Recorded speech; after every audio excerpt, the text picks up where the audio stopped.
Royds Hospital, a building of such merit that the BBC's David Dimbleby chose to visit it earlier this year as part of his How We Built Britain series. If you look over there, you see that line of towers? It looks like a sort of fairy tale town. It is a town, but no fairy tale. It's a town for the insane. When it opened in 1888, it wasn't called High Royds. It was the West Riding Pauper Lunatic Asylum. It housed 2,000 patients, and there were rumours about what went on behind its many walls. Mark Davis, a Menston resident, remembers visiting a relative there. It's very, very ornate. The administration building in particular is full of wonderful features, mosaics, stained glass. You know, it's quite awesome. I was as a child, but I remember it as something that I thought about for a long time. It was quite thought-provoking. It was very, very, quite scary, but beautiful in a way.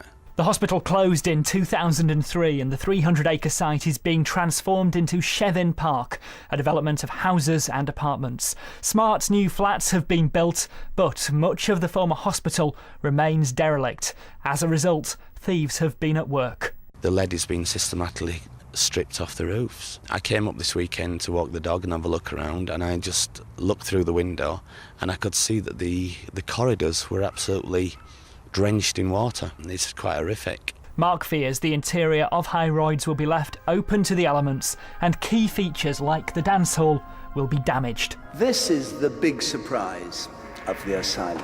A full-scale ballroom. A company called Gladedale are carrying out the development, and they tell us that the area affected by the lead theft is being replaced. They also say, luckily the lovely Victorian mosaic entrance hall and stained glass windows were entirely unaffected.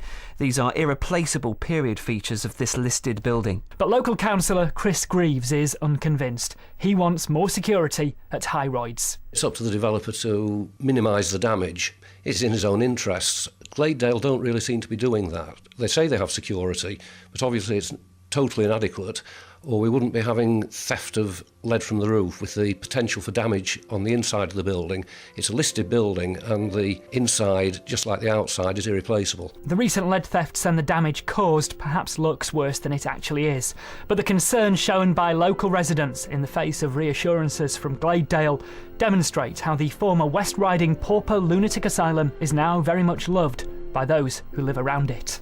This building is architecturally important, it's historically important. It represents a period where people were kept confined in quite miserable conditions. It really needs to be kept as original as possible for posterity.